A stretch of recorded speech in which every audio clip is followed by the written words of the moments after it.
Welcome to Rates and Barrels. It's Tuesday, August 5th. Derek Van Riper here today. Saris due back on Wednesday. This is a special episode of Rates and Barrels because it's actually an under-the-radar reunion. Nando Di Fino, Kahn, and I recorded an episode together Monday afternoon for the first time since 2022. And a lot has changed for all three of us in that nearly 3-year-long absence. But I think I speak for all of us when I say that potting together was a lot like riding a bike. For the longtime listeners who've missed Under the Radar over these last 2.5 seasons, we hope you enjoy a little trip down memory lane. And for those who are hearing the three of us talk baseball together for the first time, we hope you can enjoy the next hour as much as we enjoyed recording it. Hello, everybody, and welcome to the greatest surprise in your podcast feed since something. I don't know. Welcome back to Under the Radar with me once again. Your friend of mine, Kahn. Hello, my friends. My friend and yours, What's up, everybody? We're here to, basically, it's funny. I was talking to DVR where we were waiting for Ian to show up. And I was what are we doing? Like DVR just shot a text. He's like, you guys want to do it under the radar? I'm like, yeah, man. But I'm like, oh, there must be some kind of charity aspect to it. He's like, no, Eno's out of town and doesn't have his microphone. Hey, there we go. All right, hey, whatever it takes. So here's the rundown for the show. We're going to spend the first 2.5 hours catching up on the last 3 years live, and then we'll get into some baseball stuff. But how's everyone doing? Diver, how you doing, man? I'm doing great. I just noticed that the last rundown on the document is actually from February 17th of this year because we tried to do one during draft season. That's right. And a combination of like illnesses and busy schedules snowballed, and then it was August. That's what happened. So I thought we were going to do it again like the next day, and Ian's like, no. And then Ian disappeared.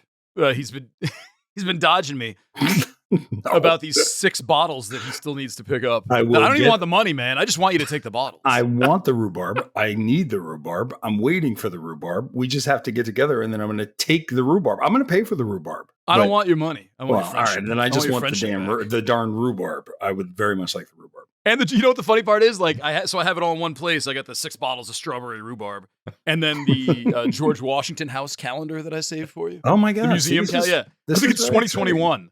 I think it's a 2021 calendar. But see, I feel like our last show was in 2023, not 3 years ago. I think it was the end of 2023. Is what I think is how I remember it.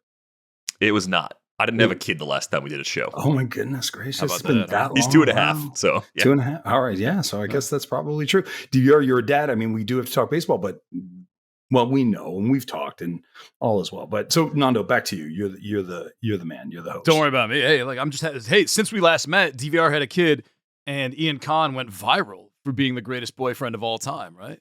Would you say he went viral for that? Like when you Google Kahn now, like Sex and the City shows up. Like, look at this hot guy who didn't get his just desserts from Carrie Bradshaw. Dude, yeah, that was wild. That was a surprise. I got a message on LinkedIn from this reporter at Rolling Stone who was like, do you know that you're going viral because the show had just gone on Netflix? And I was like, no, I didn't really know about that. And she was like, I'd really love to interview you. And I was like, okay. I mean, all right. So I did that. It was kind of wild, actually. It was definitely a surprise. The Tweety Bird. I didn't see it. I mean, I actually should have watched it.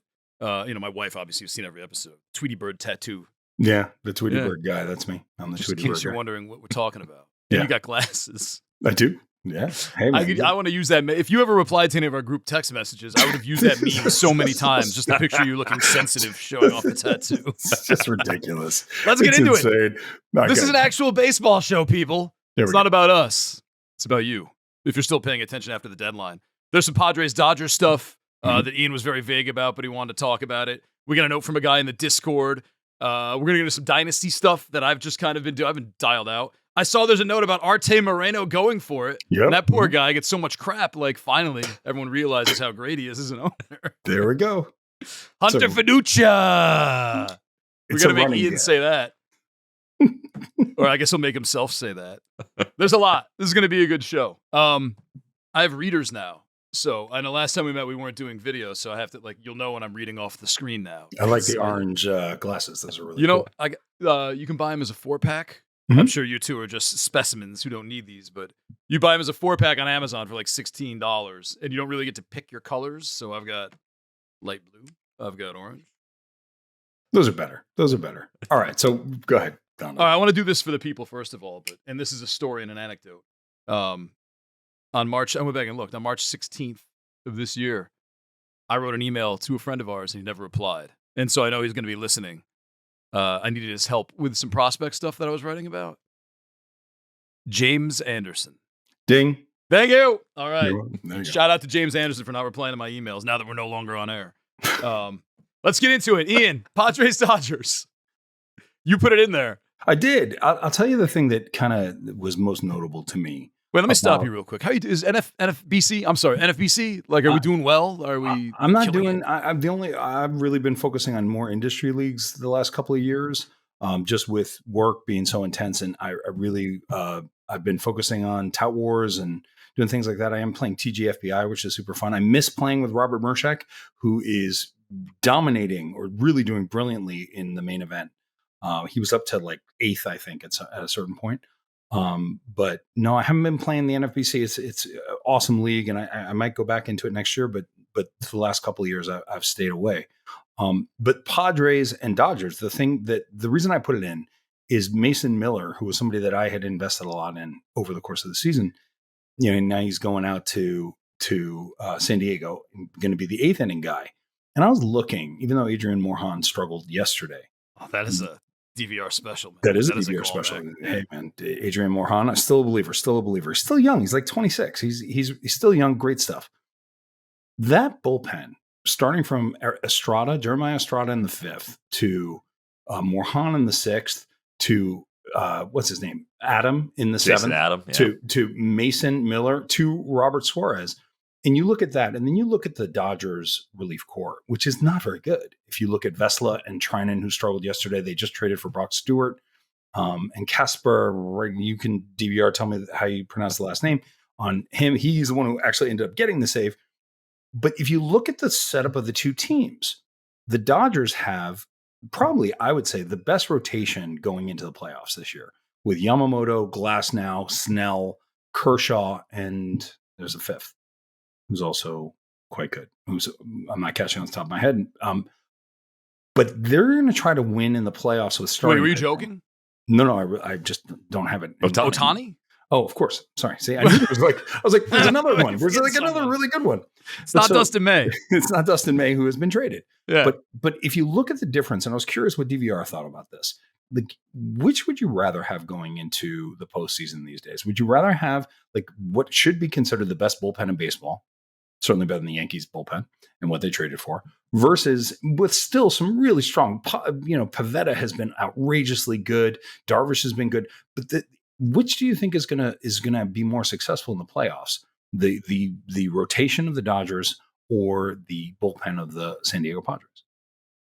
I'd rather have the Dodgers rotation if I had to choose one. Both can work though. I mean, I think if you have enough depth and quality in one of those areas, you can mask your deficiencies in the other. For the Padres, Michael King's on a rehab assignment right now. I think he's going to be really important for them come playoff time, because even if you have 5 guys that you trust, you can cover the 5th, 6th, 7th, 8th, and 9th for a lot of your playoff games and feel really good about it. You got to get through the lineup twice with somebody else. And the longer the series goes, the harder it is to start hiding your lack of starting rotation depth. So I'm curious to see like Nando guy JP Sears in San Diego. He's a winner at the trade deadline because he goes from Sacramento, where it's hot and the ball's flying like crazy, to San Diego, which is consistently one of the best places to pitch in the big leagues. And I think he's also a big winner on the coaching front, because for the things that the A's have done somewhat well in the last calendar year plus in their rebuild, pitching is still not their strength. Developing pitching is not their strength. So Sears gets to work with Ruben Niebla, gets a chance in that ballpark, and I think someone like that could actually end up having to start playoff games in San Diego, depending on the health of everybody else. Musgrove's coming back from injury. Darvish has been hurt a lot this year. He's healthy right now. So it's a lot of moving parts for San Diego that I think it's just going to be a question of whether or not they have enough healthy, quality starters to get the ball to that deep bullpen. Nando, why do you like Sears? Well, you were so excited for Sears. Sears is one of those guys that I was on like when he was a Yankees prospect, basically. Whatever team he was, Yankees just happened to be the Yankees, but he was one of those guys who flew under the radar. No one loved him, but he started putting up these great numbers. Great whip, decent strikeout rate. The ERA was whatever, in the minor leagues. As long as the whip is good, that's all I care about. He finally got a shot, and then he finally got a shot when he went over to Oakland. And I just think everything DVR said is just gonna superpower him. I also think like Mason Miller, like we kind of forget a few years ago, was a starter. He's not a close. I mean, for the purposes of this season in San Diego, he is a closer, but there's a shot, man. Like, remember, even Morahone wanted to be a starter for a little while. Like, there were a couple guys in spring training who were like, they maybe could start and they become attractive in March. So maybe if you start hearing whispers about Mason Miller stretching out in February or March, or that's what they're talking. Winter League thing, like that's what they're saying. No, I mean they're basically saying they were going to bring him in this season and then stretch him out, which they did with Seth Lugo. I believe San Diego was the team that stretched out Lugo, turned him into a full-time starter. Same with Michael King, and same with there's another one. Oh, and there's one more guy on that team in that rotation, Nando Di Fino. Do you know who it is? Do you know who it is? Do you know who the number 5 starter is on the San Diego Padres? Just now acquired. Just a little hint, acquired from DVR's favorite team at the deadline. Do you know who that is? No. Former Yankee. I need more. An original UTR guy, Nestor Cortez is there. Oh, Nestor Cortez. Nestor Cortez. Yes. How could I forget? Come on. Sorry, man. I was thinking of like new Nando guys. Like Chad Patrick is my new Nando guy right now from the deep Brewers. Cuts. Deep cuts. Yeah, Nestor Cortez, man. Still got it. He really didn't. I mean, the first game of the season in Yankee Stadium, I forget where we were, but like we were away somewhere. I remember where we were. And we just sat in the hotel room and watched the first Yankee game, and the Yankees scored like 11 runs. Man. Oh, man. It was a very emotional homecoming. It was really bad. It was like he had a RotoWare shirt. He had a RotoWare shirt that sold pretty well too. He might have had 2. Nestor, yeah. Man. Yeah. 8 earned in 2 innings. 5 walks, 5 homers. I mean, the opening series for the Brewers in the Bronx was as bad as an opening series of a season can be. Like, just a complete disaster. And you guys might remember, Nando probably has a shelf of them behind him, the torpedo bat. The Yankees were cheating because they had torpedo bats, right? Oh, no one cares about torpedo bats anymore. Isn't it amazing how much things can change over the course of a season? I have those plastic bats that you drink beers out of that I got from Binghamton. Could I drink rhubarb? Could I drink the rhubarb out of the bat? I don't think you want. You'd want like that much of the rhubarb. You don't really want to go like a pint glass of rhubarb. Really, if you're gonna drink the rhubarb, I'm telling you, man, the key to it is like just good ice. You need high quality ice. That's it. You could get some really good rhubarb vibe going on. Which brings me back to the pandemic when we were doing Under the Radar After Dark. And we would have the rhubarb. That was good, man. Those were good times. Those were good times. Those were really good times. I think that place that makes the rhubarb is for sale. There are 2 distilleries. There's 2. One's like St. Lawrence Distillery and one's Clayton Distillery, and I can never remember which one is which. But one of them, my brother sent me a link like a month ago. They're selling everything. Like they're just like, we want to retire, and so we're selling it all for like $600,000. You get all the stock, all the equipment, the land. Wow, that's pretty cool. The land? How much land? No, we'll say that. Acre. They own like if you're up there, it's like farm country, acres. Yeah. But they go back. They don't go by the water. They go the other direction. DVR is like, I'm moving from Wisconsin. We're moving again. Come on, you want to do it? Different distilleries. Yeah, we'll put a mini golf course in. It'll be great. All right, what is next on our baseball show? All it says is Baltimore lineup finally. So that seems like another Ian one. So the best thing about this show, like that we have now, is like we get to do this on YouTube. We never did YouTube when we were working together before. So I get to show people snapshots of our rundown, which is absolutely deranged. It's just like random stream of conscious thoughts that each of the 3 of us throw out there. And I just copied and pasted it. So if you're watching on YouTube, it just says Baltimore lineup finally with ellipses at the end. Yes. I don't know what that means. Is it finally ready to take off? So here's the thing. And if you speak to a Baltimore Orioles fan, what they're going to say is that like it's been around for a while and the Orioles haven't done anything. Like Steve Gardner, my friend and partner in XFL, when I said this to him the other day, I said, this is like what you've been waiting for. And he said, no, what we've been waiting for the course of the last 2 years is for the Orioles to buy some pitching to go for it. And I was like, yes, but if you think of it like a keeper league or a dynasty league, now what you have as a lineup in Baltimore, check this out. And you can make the argument that even with the Trevor Rogers trade, that they kind of messed it up because they got rid of Kyle Stowers, who has been awesome, right? But you got Jackson Holliday leading off at second base. You've got Jordan Westberg batting second at third. You've got Gunnar Henderson at shortstop, Adley Rutschman at catcher, Tyler O'Neill when he's not broken or injured or, lifting, batting fifth in right field. Then you have Cowser in left, Kobe Mayo at first, and then Carlson and Jeremiah Jackson. But they have been building towards this lineup of Holliday, Westberg, Henderson, Rutschman, Cowser, and Mayo for God knows how many years have they been building towards this. Well, there's a guy missing. Kierstad isn't in there. Well, I don't even know if they have room for him anymore. They do. He just sucked. I mean, no disrespect. Heston Kjerstad, which actually in a later question I could use as mindset bad. But the fact that it's like if you're playing in a dynasty league, you have to go through. It's like having a baby. I remember saying this to your partner Ryan Bloomfield when he had his first child. I was like, "Welcome to the most fun dynasty rebuild of your life," because the first 2 years of your life as a parent is like being in a dynasty rebuild. Because there's nothing good that really happened. I mean, the first year especially, it's like there's nothing good. No, I got 4,000 pictures that say you're wrong. Okay, fair enough. But you're on kid 4, so you've been in your dynasty leagues, in your dynasty leagues where you're constantly rebuilding. You're in a constant state of rebuild, so it actually you found a good rhythm. But the first year or two of having a baby is really hard because, especially as the dad, there's not that much for you to do other than pick up slack. It's not always that much fun. It gets much more fun, I found, as my kids have gotten older. With a dynasty league, if you're doing it right, going back to old conversations, or if you're doing in a keeper league and you're doing it right, you got to rebuild. You've got to get rid of all of your assets and let your team grow together. And for me, as I looked at it, I'm curious, DVR and Nando, if you guys, which is fun to say DVR and Nando again, if you guys feel the same way that the Orioles are there now to not compete in 26. I don't think that's their competition window. But I think 27, 28, and 29, those 3 years as a small market team, and Baltimore is a small city. It's not New York, Chicago, or LA, that they can build. DVR, do you think that this is possible? That what they have there could be the building blocks of a playoff team and maybe even a championship team? Yeah, I thought going into this season, I thought they were going to make good on some of their postseason shortcomings. I like the Orioles a lot coming into this year, despite the loss of Corbin Burns in free agency, because I had pie in the sky expectations for Grayson Rodriguez to put it all together over a full season. A lot went wrong for this team this year, and I think it's easy to sour on them quickly. The position player core is still really good, as you outlined. The major question is going to come down to either spending the money. David Rubenstein, new owner, gave his fans a bobblehead, didn't give them a pitching staff. So we'll see what the next year brings. But if they can, as an organization, do better on the pitching front, and Trevor Rogers being good this year is at least some sort of payoff. At least they were kind of organizationally right to get him back in that trade, even if they gave up a lot in value to get him.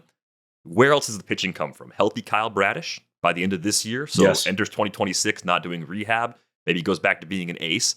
That could be big. If Rogers' return is legit, that's good. We don't know what's going to happen with Rodriguez's timetable yet. He could miss all of next year, depending on what kind of surgery he might need. They are still going to have the same problem they had entering this season. Will there be more urgency? Will there be more resources? That, to me, is going to make or break them. I think at the very least, you could look at them and say they should be wild card contenders at a minimum next year. And there's more bats coming. Samuel Basayo, he's a catching prospect that hits enough where he could just play first base and DH and be really good. So they may have someone there that can help take some of the wear and tear off of Adley Rutschman behind the plate throughout next year as well, which I think is going to make Rutschman a better hitter again. Part of it last year, as we know, got banged up. Played the second half hurt, hasn't been the same guy yet this year that we saw pre-2024, but you put Basayo in that lineup with the other guys you already mentioned, top to bottom, it's one of the more complete lineups in the American League already, and cheap. He's got to tweak it. Yeah, it's cheap for now. Cheap. Nando, what do you think? Nando? I think so my dynasty guy here, new Oriole, I don't even know, Jhoan Watts Brown. I grabbed, I still do the Milb Hunter thing where I search. I actually don't go to Milb anymore. I go to Fangraphs has an entire minor league database that you can search for home run leaders through all the levels, which I didn't know about. I was going to Milb.com. Anyway, it feels good now. So he was one of the guys I picked up on because I sort by strikeouts and then go across to whip. It was helpful. So I like him a lot, and I think he's very close. And I think, maybe this is a blessing and a curse for the Orioles. Like, if you look at him coming up, maybe you're like, we don't have to get another Corbin Burns. You know what I mean? Like, all those names you just rattle off that are coming back, too. They just got a lot of talent. And I don't know where that line is drawn. Like, where do you go after, like, a hardcore pitcher or two? Or do you kind of just say, well, we got Jerome Watts-Brown. He could be a number 3. I think you go for it. I think with a payroll around, I'm going to say probably around $100 million, would you think? DVR or something like that? Maybe even less. It's probably, it's not full roster. Like once you add the veterans, like this offseason, it was Kittredge and they gave Tyler O'Neill that multi-year deal. Like once you do a few things like that, it probably gets into the 150, 160 range again. But as far as like what they're locked into, it's got to be closer to 100 million right now. Yeah. So if you do that and you get yourself two starters, 2 really good starters and 1 good reliever with that, I still think it's 27. I still think that they're going to need to grow. But I think that I was thinking that when they were competing last year, it felt a little bit like a mirage. It was a little bit like, this isn't really right. Like, this isn't going to work out full time. Like, this is a bit of a mirage. And that almost is that danger thing that happens in dynasty leagues as well, where you're like, I think I'm there. I think I'm close. And then you go all in and then you find yourself with another 5-year rebuild because you went for it too early. I think that their best bet is not to play for now, they're not playing for now because there's nothing to play for, but to really play for 27 with 26, like hope to get 88 wins in 26 and then 27, 28, 29. Then you decide where you go from there. Cause you still have Henderson and Rutschman. Like, you don't have to pay them yet. Like, you pay them, but you don't have to pay them the 30, what Henderson's going to get 60 million a year when he's finally coming out, 50 million. Right. I mean, with the new numbers. Anyway, that's Baltimore lineup. Finally. That's what that is. That's a great. It's a great I like explanation. when we finally get there. Yeah, it's like when they say the name of the episode inside the episode, and so that's. Let's go to a listener question. This is from 2019. It's KigaKoyata asked, I guess on the Discord, is there any way we can get Ian Kahn back on the show and ask him who his favorite and least favorite young players are based on their body language and how they carry themselves and how their teammates interact with them? That's awesome. And as a follow-up, do you still love Phil Nevin? Well, I will always love Phil Nevin for giving me the ball, giving my son the ball. That's right. You heckled Phil Nevin. I didn't heckle him. I congratulated him on his son making it to the majors. I think you said something bad to him, I think. No, like, didn't he do something? I've been much meaner to Dave Martinez always. I've always been meaner to Dave Martinez. Can you imagine that happening and like Dave Martinez turning around and be like, oh, guy with the Tweety Bird tattoo is heckling me. It actually happened. It was the guy that I was talking to, Jeff Winnick, who, Nando, you don't know, but Derek, you know. I was just talking to him because today is the trade deadline in XFL, which is a league that Derek and I play in together. And I was asking him this question and about that. And the guy that I'm kind of most excited about and that I find most fun to watch is Lazaro Montes in the Seattle Mariners. Could not get him in every rebuild I tried so hard. Yeah. I guess people are on him. He's not a secret. They're on him, all right. But he's got this joy in the game that I think really matters. And one of the things that I've been sort of playing with over the course of the last couple of years, right, is like, what is the philosophy of the of baseball players that I'm looking for? And we've talked about this before, but I think I can name it like a little bit more clearly now because I've given it a lot of thought. What is the story inside the guy's head as he's playing the game? Because that's everything in life, right? Everything in life is how you think about it. People can have the exact same circumstances. And one person says, oh, my life sucks. And your life sucks. Yeah, you're right. Your life definitely does suck. If you believe you're lucky, you're right. And if you believe you're unlucky, you're right. Like whatever you think of your life is in what you genuinely believe. And that's what I'm looking for. And when I watch Montes play the game, he looks joyous about the game. Like a guy who is the opposite of that. He's not really a top prospect anymore. It's Oswald Peraza. I've been watching Oswald Peraza play in the Yankee system for a number of years. This guy always looks like the other shoe is going to drop. And what ends up happening is the other shoe always drops. And so those would be my player that I really believe in, and the player that you can see how your mindset will screw you. Man, I missed this. You should have replied to the group text earlier, man. Stop, man. Me and DVR, I ran into DVR. Maybe I'm the problem because like I ran into DVR randomly at an athletic event. He's like, "Oh, I was gonna text you. I meant to. Actually, you did." And you were just like, "No, I didn't. I'm just here." No, I landed. So the office went to the Yankee game, but my flight landed as the game was starting. So I knew there was almost no chance of me getting from. I landed at JFK. Like, how long is it going to take if you have luggage to drop your luggage off in Midtown and get to Yankee Stadium? What inning is it going to be if you land at first pitch? About the 7th by the time you get there? You won't even get there. So I was blaming Delta for not letting I was going to text both of you and be like, hey, if you're going to the game, I'm going to go to the game. Then I realized I'm at the airport. I'm like, I'm never going to get there. Like, that's insane. So I went and got tacos by myself, which is not the same as going to a Yankee game, but is actually somewhat enjoyable when chaos is in your home on a day-to-day basis. So I've learned a few things, you guys. Like, the car wash is your friend. If you need 10 plus minutes of solitude, maybe longer, if there's a nice long line at the car wash, you get a coffee, go get your car washed, just kind of zone out while you're in there. The brushes hit the side of the window, you get the sprayer, the different colors. It's a very relaxing, like, calm yourself down as a parent sort of experience. But tacos by yourself, also good. Driving to get your groceries, like if you just do like a pre-pickup, just go get it, take the time. That's what I call it. That's when I make my phone calls. That's when I talk to you. That's when I spoke. That's when he called me back. It was like, hey, I'm going to pick up stuff. Right. And I created an hour to hang out with my friends, even though I couldn't actually hang out with them in person. So again, it's framing. It's all about there you go. mindset. And just to put a closing note on it, Nando Di Fino, I call you all the time. Oh, and when I call you, yes, I do. But to me, I'm an old man. You guys are young men. I'm an old man. To me, like the text message means, it means that. But I can text you while everyone's asleep. You know what I mean? Like I can't it's. I've got like one of them asleep on me like this. Yeah, I'm just texting you. There's always someone asleep on Nando. Anytime I call, I get the text. Yeah. I get the text. But either way, all right. So where are we going? What is our next subject? Well, I don't have my glasses on. This looks like it says milb.com. It doesn't say that. I'm just gonna click. I'm gonna click a number at random from my screen because I'll pop a topic up here. It says White Sox. How about this one? Marlins being bosses. Yeah. What do you think? Are you noticing? You noticing what they're doing? No.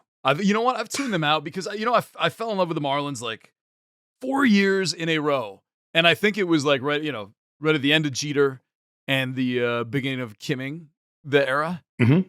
And like they were making these great moves. I'm like, here we go. And then they just kind of didn't do anything. And I'm kind of like, same old with the Marlins, man. I still got Victor Mesa on one of my teams on my minors bench, which I don't think he might be in Japan at this point. I think you can drop him. I think you can too. I think this is the year. What are you noticing about them? Man, they're one of those teams that I don't know a lot about Clayton McCullough, but they're playing hard. They're pesky. I've seen a series with them. Couple series recently, actually. The first start that Brandon Woodruff made coming off of his shoulder injury was in Miami. Pitched really well that day. I think the Brewers played him 2 series in the last month or so. Yeah. They've just got a bunch of guys trying to prove themselves, which I think is always kind of dangerous, at the very least for a team that will spoil the season of somebody else. They're sitting at 500. They could theoretically play their way into the last wild card. They're certainly not drawing dead out there right now. No. You've got a combination of underrated players. I mean, Kyle Stowers, we talk about him a lot because fantasy-wise, he's going to be on some teams that cash this year for sure. Augustine Ramirez, who they got at the deadline last year, definitely would have been a guy. If we were doing this show last season, we would have been on that before that trade as a guy like, hey, we like him. I would have loved. We would have been on that 2 years ago. Yeah, it would have been a 2023 had nowhere to play with the Yankees, but was going to get an opportunity somewhere and cash it in. Heriberto Hernandez is kind of interesting. He's getting some run right now. Xavier Edwards kind of broke through last year. They've just got a bunch of dudes on the position player side that at least do something well. Yuri Perez back off Tommy John looks great. Sandy Alcantara starting to look a little more like himself after That's the first why half. I put him in. That's why I put him in, because the fact that they got through the trade deadline and they did not trade Cabrera and they did not trade Alcantara, neither one of those guys got traded. It's a little bit like I talked about, I think I put on the White Sox as well. Like there's something going on both of those teams that's kind of exciting and fun to watch. Xavier Edwards, to me, I should have mentioned him in the Discord question about the players who are playing the game with joie de vivre, like with with life. Like, I like watching that kid play the game. I like watching him hit. I saw him foul a ball off the other day, and he's like, "Oh, God!" I was like, "Hey, all right, now you're living. You're playing your life. You're doing things. I like that. That's good stuff." But that team, I think they're 35-12 in their last 47 games. I think it's something like that. Yeah, that's what I'm talking about. And it's big time. So if they had sold there, which everyone was expecting, Alcantara from the beginning of the year, it was like, well, we're going to sell him. The question is, do we sell him before the season, or do we wait till he builds up his value? Of course, his value went down.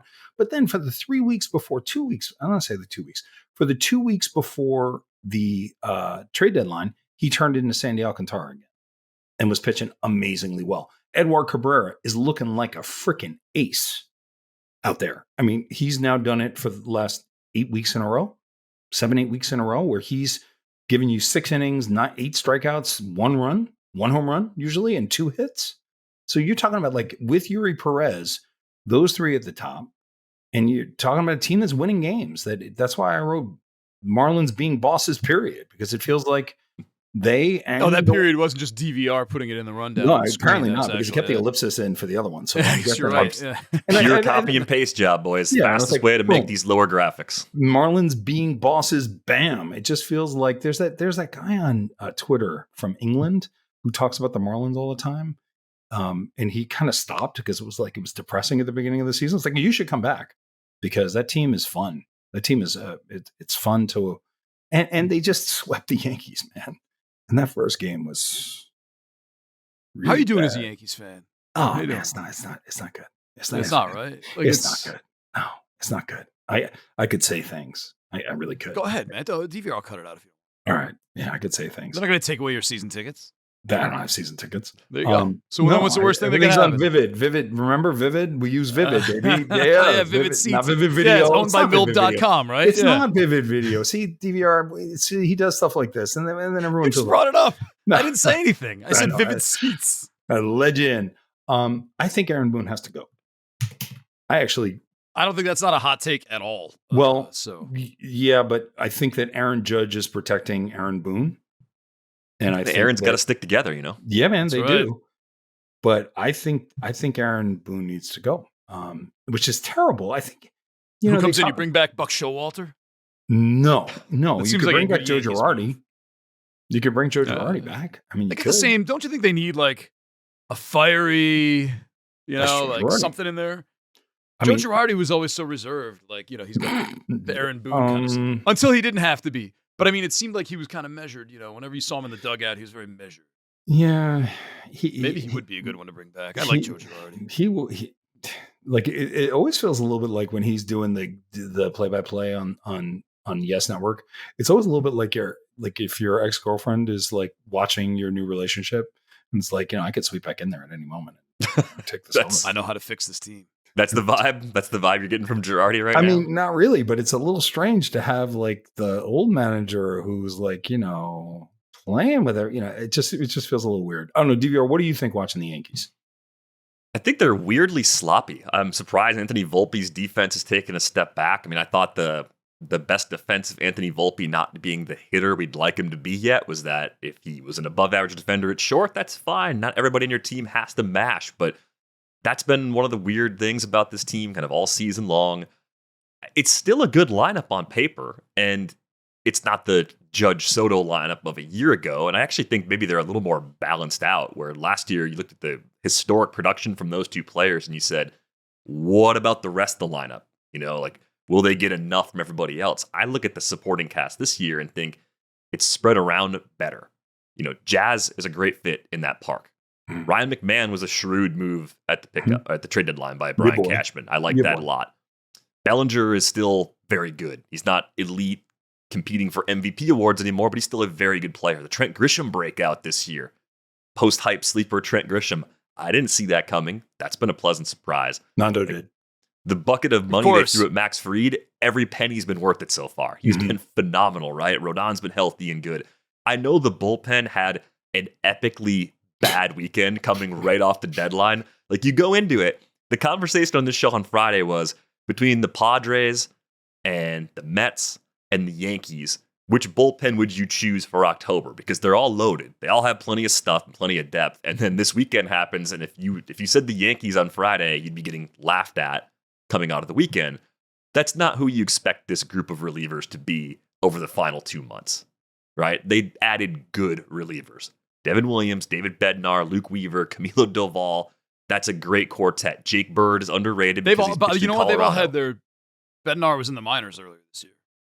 Devin Williams has had his blow-ups.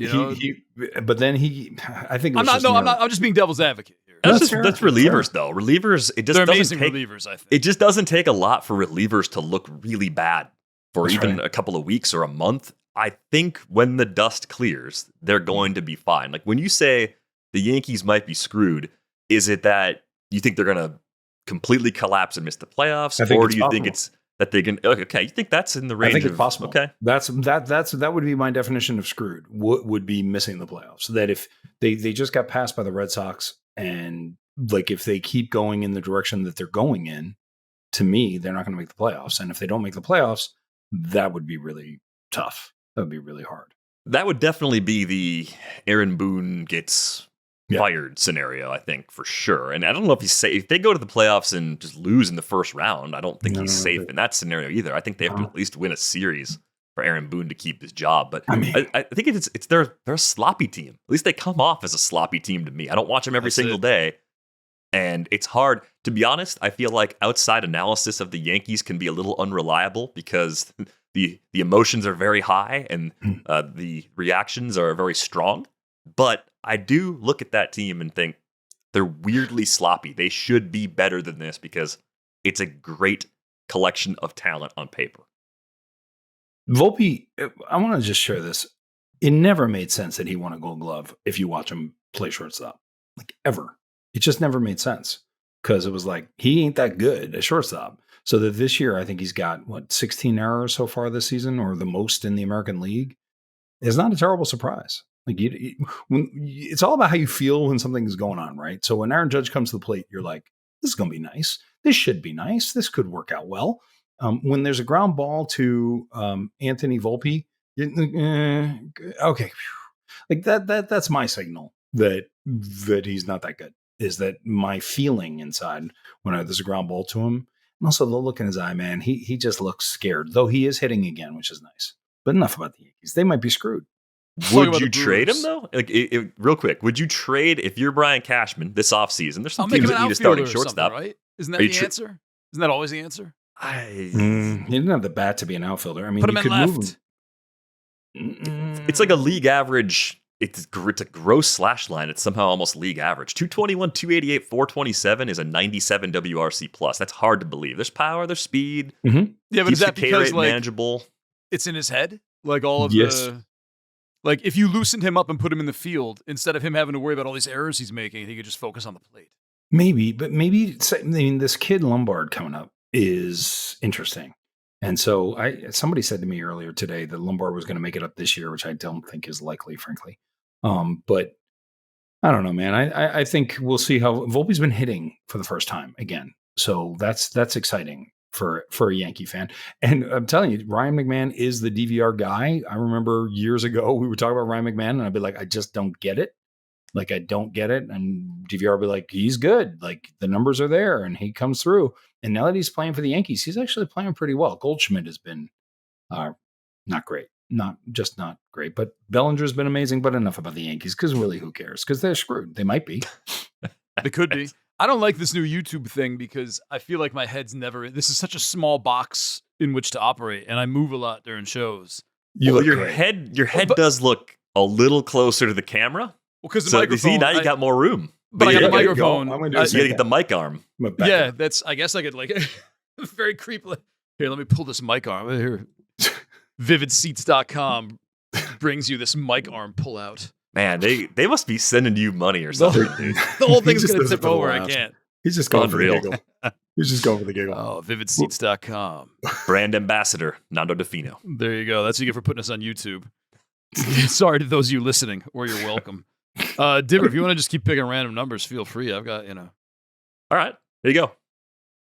You got to put your glasses on.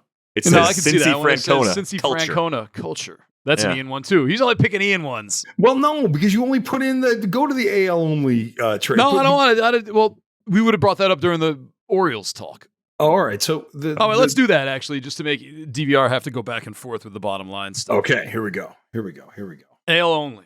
Will you present to us, because we clearly did not understand the text, because we genuinely thought that this was a trade that you had made, and we were about to do a famous DVR and Ian moment. There's a $20 Bobby Witt on my team, and I got him for 2 more years. And the guy was trying to trade me a $5 Jackson Holiday and Spencer Jones, who has like 4 years left because he's still on a minor league contract.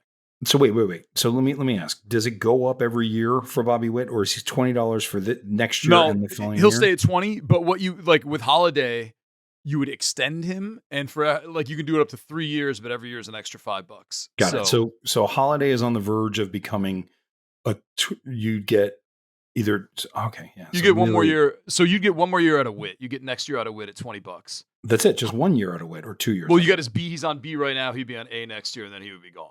Okay. So and then Holiday, you would have he's on a B, but like an extendable B. Mm-hmm. Witt's already been extended, so it would be, you could basically have Holiday for like 4 more years at $20. And Spencer Jones, and then Spencer Jones, who like isn't even in yet. He'll come up at 5, and then after 2 years, you can extend him. So this could be like 7 years of Spencer Jones. That's interesting. That's more interesting than it looked on the text. DVR, what do you think?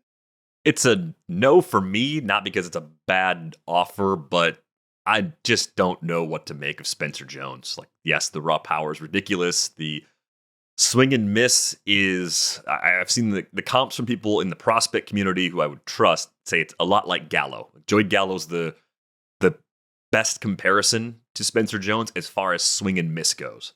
And Joey Gallo, with a low average, was a very good fantasy player for a couple of years. You had to build around him very carefully. I don't know how patient the Yankees are going to be with Spencer Jones if the strikeout rate's 35% when he arrives in the big leagues for the first time. Like, I get it. I understand why some people are intrigued, but I don't think I want, especially in a league that deep, in an AL-only league, floor is really important in leagues like that. Spencer Jones is more of the kind of guy like in a 12-team dynasty league, a mixed league, I'd be more likely to have him there because if I'm wrong, it doesn't burn me as badly. I feel like in an AL-only league, it's going to hurt badly if Spencer Jones doesn't make it work. I thought Jackson Holiday would have been the problem. To me, he was the enigma. Like, can he figure it out? He's figuring it out, man. He's doing great. But to what? Like, to me, he should be 330, 25, 35. 330? Yeah. He was he's a top prospect. He was the number one prospect in baseball. He should be the 5th best player in fantasy baseball right now. In fantasy baseball. Next year he should be. 330, next year, 330. 2 years from now, he should. It's so you just want him to be Bobby Witt Jr., but cheaper. Yes. That's what you want. That's what he should be, though. I mean, he was the number 1 overall pick. He'll get there. He was pulled up to the majors at like age 19. Like, that's getting called up at 19 is like a humongous deal in the history of the game. If you look at a list of 19-year-olds. I'm actually I'm gonna, like, pardon the interruption, I'm gonna take the other side of this from DVR, which is kind of fun. So here's what I'm gonna say. I actually think you could make this trade, especially since you're in rebuild and you're not going to be available next year. You could make this trade. I would probably squeeze out one more player, like a prospect that might be in the 50 to 40 to 60 area if you could, because especially if somebody's going for it, it's a good time to do it. But here's the thing about Spencer Jones that I think as fantasy players we could look to the major league team to learn something. The reason Sandy Alcantara or Edward Cabrera are not going to the Yankees and were not traded is because they were holding out for either George Lombard or Spencer Jones. That's why. Yep. And the Yankees absolutely refused to part with either one of them. So to me, what that suggests, and also the Gallo comp, as soon as you said it, I knew what you were going to say. I knew it was going to be Joey Gallo because the power is immense. I mean, it's a tall guy. Mm-hmm. But if we were doing the show when Gallo was present in fantasy baseball, and when his whole game got destroyed by getting traded to New York.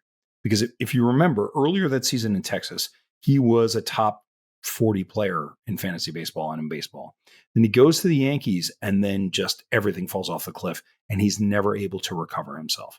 Again, I go back to this idea of how are they thinking about themselves? Joey Gallo failed because Joey Gallo, if you watched him play on there, I could do this because it's going to be on YouTube. Like he was always like, I did like how you touched your head. That was a very good use. I wouldn't have done it if it was just on radio, but he would always be like this. Like if you watched him after every pitch or anywhere he was, he always looked uncertain. When you watch Spencer Jones, he doesn't look uncertain, at least from what I've seen. He looks very certain.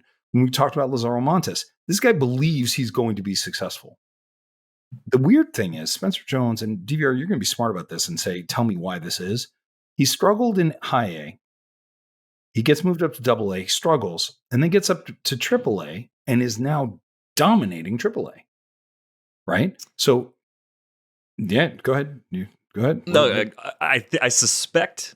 So we've seen a couple things happen at AAA. The strike zone is different at AAA because of the automated balls and strike system. The zone is just different. Okay. Spencer Jones is 6'7". If he has an automated zone at AAA, I think one of my theories, anyway, is that the zone might fit him better and the type of hitter he is better than it fits some guys that get up there and then have the opposite thing happen. Yeah. So I think it's more of the environment is actually an ideal fit for where he likes to hit and how he likes to hit. And I'm very, very curious to know like what the best of the best pitchers with elite command and top shelf stuff can do to exploit his weaknesses. It can work. Like Spencer Jones, players like this are extremely fun because you actually get people to disagree about them. Mm-hmm. And someone could be loud right and someone could be loud wrong. And that's good. So I look at this trade. Here's my argument. 3 years, right? 3 years. You would get 3 years of Holiday, who's going to give you about 65% of what Witt's going to give you. So if you, right, 60% of what Witt's going to give you, because he's not going to have. That's what you're going to expect, right? You're just going to build that in. If he crushes it, then he crushes it. Then he crushes it, which could happen because he's on that growth plane. So we have 60% for 3 years. Versus Witt's dominance, well, even though he hasn't been dominant this year, he's been still immensely good for only 1 year. So you could almost make the argument that you couldn't, but you almost could. The 3 years of 60% or 65% of Holiday with growth upside is almost worth 1 year of Bobby Witt. Almost, you can almost make that argument. So then to add in the lottery ticket, I'm going to say there is what do I want to say here? I mean, I'm a Yankee fan, so I'm probably going to lift this up. But let's say a 29 to 36% chance that Spencer Jones becomes Spencer Jones, right? Right? Was that fair? 28%? DVR, could you say? I was thinking more 32, but you got it in that range, so I guess we're good. So, okay, let's go with 32% chance. So then you have a 32% chance of real success over 7 years that you could cut bait with. And so you're getting 3 years. That's why I was saying I actually could take the other side of the argument here, because you're getting 3 years of solid ability from Holiday.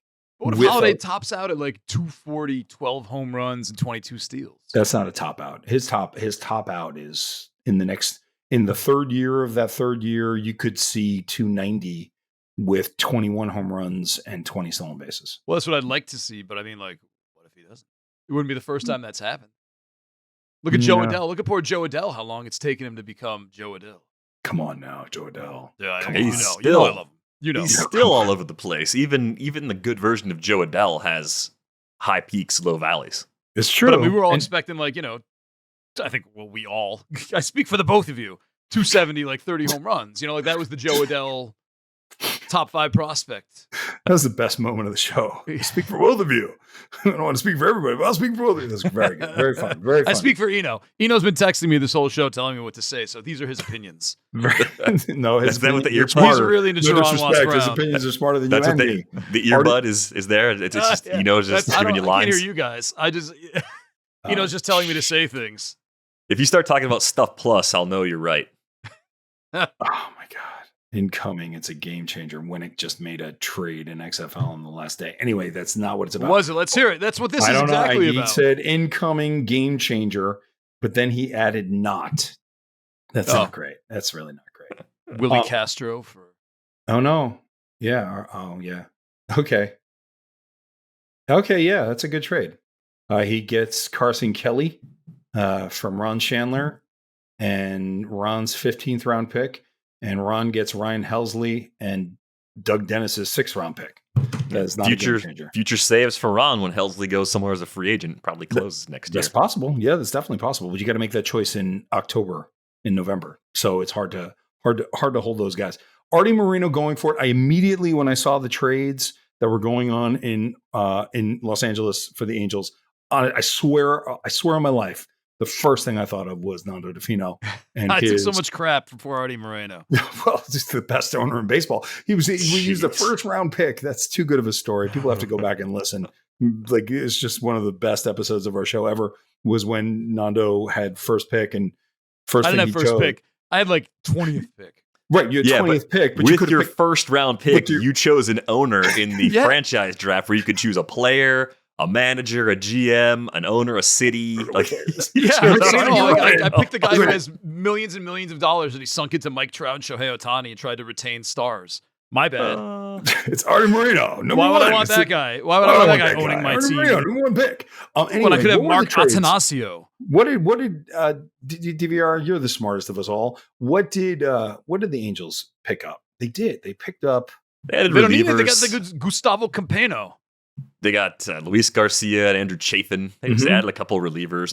I do think this connects a little bit to the Yankees might be screwed. The AL's wide open. Like there's so few teams that are mathematically not closing the gap in the AL. It's just all it takes is a couple of teams to play really well at the right time of year, and then there's added pressure from the field. Whereas like the NL is a lot more stratified right now.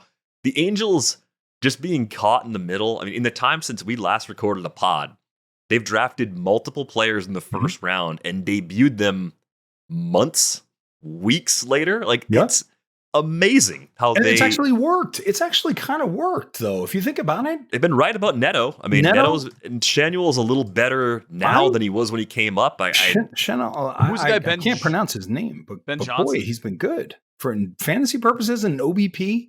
He's been great. Nando, go. Sorry, my bad. No, I was trying just putting a name. The pitcher, the young pitcher they drafted immediately started. He had a name like Ben Johnson. I could look Ben Joyce. Oh, no. It's not that. I mean, it could be like Mike Jones or like, Are you talking about the kid they just drafted like a couple weeks Davis. ago? Yeah. He's a flame-throwing reliever, I think, right? Mm-hmm. Hold on, I got him on a team. Hold on. No, they did draft another guy that as soon as they took him, we were like, here he comes. Ryan Johnson. Ryan Johnson. There you go. Mm-hmm. Yeah, so that's a good solid regular name of a person and a player. But I don't know, man. I don't hate it. I mean, what do you think of Christian Moore, DVR? I think there's some legit swing and miss concerns, and I think those are only going to be more pronounced up front when you rush players this much. But if Christian Moore is actually your best option, I actually can respect an organization that says he's better than everybody else that we have. We're going to let him learn on the job. He does enough things well that crushing AA and AAA pitching for half a season isn't actually going to make him a better big leaguer. So let's bring him up now, have him solve big league pitching now, and see where it goes. Like as much as I like to rip on the Angels, I don't hate being faster to the big leagues with guys if they truly believe they're ready. No, what do you think of that? What do you think of bringing guys up? I'm fine with it. Like, I mean, I already forgot his name. Ryan Johnson. Ryan Johnson. I mean, I was just looking him up to make sure I wasn't crazy. 2024 draft pick. Had an amazing spring. Picked up a save early, and then kind of fell apart. Like, I think it almost goes back to Ian's philosophy of like, and I don't know, and I don't think he might not have that mindset. But I mean, like, if that guy was ready, like flamethrower closer, like we could be talking about Ryan Johnson having 40 saves right now for the Angels. You know what I mean? Like, he started out hot. He could have gotten that role. He could have been great.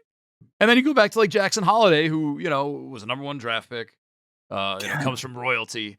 And I'm still waiting for him to hit 330. And you guys you're mocking me, but I mean, like, what's a guy, like he was called up quickly and early, and like, it's. No, you're right. You are right. There is the upside is, I mean, 330 is just nobody hits 330 anymore. I mean, nobody hits 330. That's the only reason. But like 290 is the old 320, I think. DJ LeMahieu.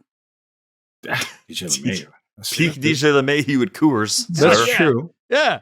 This and is Camden. Speaking of Coors, I'm sorry. Go ahead, Nando. No, I was saying that's Camden. It's the same thing. No, by saying cores, one of the things I wanted to share about the AL only, I was talking to Todd Zola over the weekend. And what about Glenn Colton? Yeah. In fact, I think I did talk to him because he's in first place in AL Labor, and I called him to congratulate he and Rick Wolf on being in first place. It's really exciting for them and good. And so we were talking about. I was talking to him about what it was like for him as a Red Sox fan to like live his life for so many years in pain, and then what it's been like since 2004 to win that first championship. Like, I find that stuff interesting. And then 2004, 2007, 2013, 2017. And we were talking about the 2013, and he reminded me that that was the Colorado Rockies in 2013, which is shocking, right? I mean, like, and I was like, wait, what? And he was like, yeah, it was 2013. Remember, they got really hot at the end of the season, and they just rode it into the playoffs, and then they lost to the better team. I think it's 2013. If not, in the comments, my apologies. That was the 07 World Series. They got swept. See, there you go. See, I was totally wrong. At least I knew I was wrong, but still, no excuse. 2007, we were talking about the Colorado Rockies. Thank you, DVR. Thank you so much. But the point to me was that could happen in the American League this year. You could definitely see that, where a team just gets hot and just carries it. You could even see it with the Angels. Like, there's a vibe about them that makes you feel like it could actually work this year. There's just something about that team I kind of like. Joe Adell's a leader, man. What more do you need? Pure, raw leadership skill. Yeah, that's okay. Do we have what else we got? What else do we have? We're running out of material, man. We almost got to the 1 hour mark, though, so that's good. This is the part of the show where Ian just goes down all of his stuff and we stay quiet. Well, No, please. We do this once every 3 years. I'm not going to do that. It's just, I'm ready to go again next week. Wait until Eno's plane gets delayed and we get frantic texts from DVR. I already did my Brewers show. I got nothing left. There's so much Brewers talk coming up on the show. Mark Carrick won't return my text messages. Max Scherzer, Nando, what do you think of or DVR? What do you think of what Scherzer has been doing? Like, are you surprised? I think Max Scherzer's the kind of player they're going to have to drag him off the field someday when his career's done. Like, and unless he decides he's done, he'll be dragged off of the baseball diamond. That type of player who's had a Hall of Fame career at any age, you just can't write off the possibility of something ridiculous happening in a good way. And I think with Max Scherzer, my only fear is that the way he talks about his thumb injury makes me think that it's just going to be one of those things that could pop up on him at any point. And hopefully it's not at some critical juncture. If the Jays are a playoff team this year, hopefully it's not, game 3 of the ALDS or something where all of a sudden the thumb doesn't work and it's the third inning of the game, he's out and they're into their bullpen right away, right? Like, I want him to be healthy because it's fun to watch Max Scherzer, even at this age, going out there, grunting his way through every outing. Nando, what do you think of the Scherzer man? Well, I just want to say more nice things to watch you bounce up and down suggestively. I don't want to get in the way of that one. Go. No, you got momentum. No. It's going back to this one thing. Scherzer absolutely believes that when he's on the pitching mound, that he's the best pitcher in baseball. He has believed that for however long he's been pitching, just about. And watching him do it now is awesome. And it's just a tip of the hat to the guy. And it suggests to me that as we watch these older pitchers or older players who it's always like, when they talk about people dying, like right before they die, have you ever heard this? That the day before they die, they come back to life for a day. Have you ever heard this before? Yes. That's what I think baseball careers are like too. That just that right before they're done, they have this kapow. And I feel like Scherzer's on his kapow, and Scherzer being the animal that he is, which I say with the utmost respect, he might be able to keep it going for a while. Like you could see him pitching for another couple of years, and I'll take that 22nd round flyer or $8 in AL Tout Wars and hold him all year for the couple of weeks that he might end up being a value, because he's been great. He was a value for all of preseason, but it was all like that top note when you go to check him out. Like, you're sitting there like, should I go for like this could be it? It was always that top note was always the injury. And you're like, oh man, that's I don't know, man. Like, they say thumb could really mean wrist, that kind of stuff, and it's like, I I'm not going to touch him. And, 9 out of 10 times you're right about that. And then 1 out of 10, it's Max Scherzer 2025. 2025. Really, just the last 3 weeks, he's been great. But that's why I was like, Scherzer's interesting, man. But you know what? This is when you're not going to forget what Max Scherzer did for your fantasy team. If you're sitting in like 6th, and you get Scherzer coming, and Scherzer's just padding those stats for you, and now you're in 3rd, and you're like, oh, that was the year Max Scherzer really did it for me at the end of the year. That's right. What else we got to do? I know we're probably at the hour, but DVR, is there any last one that we have to hit? Probably a DVR. He wants to plug that Brewer show tomorrow. You going to talk about Andrew Vaughn? Yeah, DV here. This is a perfect last one. Nando, go. Philly Duran, Philly. Oh, did you read the story? Did you read the story? Like, it was an athletic story about how the whole AV team from Minnesota just like very magnanimously sent everything to Philly.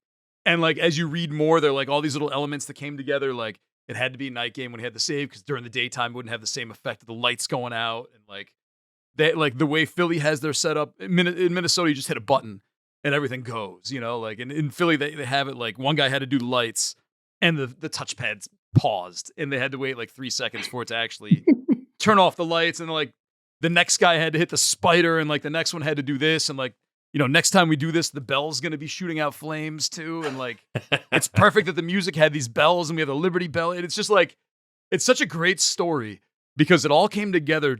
Perfect timing, perfect game situation, perfect everything. And then just like the niceness of the Minnesota people who just like sent it all. What a good story. Totally. And I bet you nobody knew about this. That video went viral. Everyone's acting like they'd never seen it before. You know what I mean? Like, unless you're watching baseball every single day and you're watching the Twins, I don't think Duran had this crazy like production that he came out to, like a WWE superstar. Yeah. Twins fans definitely knew about it, like, because it's been there for a couple of years, but it goes back to Fernando Rodney, at least, as far as the Twins, the crew that makes the Twins game day experience, like the video and audio specialists at the stadium, they crushed it even back then. And now with the LED lights, there's even more stuff you can do. But I just remember seeing that Rodney video 5-6 years ago now. I don't know. It's been a while. Went to a game at Target Field. Rodney got the save. It was awesome. It got me just fired up for that 9th inning. Fernando Rodney, for a long time, was one of those frustrating guys to have on your fantasy team. But I became a believer when I saw it at Target Field, man. I think that's what baseball should have. I think that it added, watching that, I watched the whole 3-minute video of the inning and just watching the excitement of the fans. And it's like when Diaz for the Mets had his song, like that, baseball should have more of that, man. Like, make it a little bit more fun. And this has a NBA vibe. It has an NFL vibe. And it's like every team should, like, as far as I'm concerned, like, I want Jhoan Duran on my team now because I just want to have that experience. And actually, to give credit, it was Mariano who I probably was the first to do that, right? With Enter Sandman, where it's like when he came in, it was an experience that you had.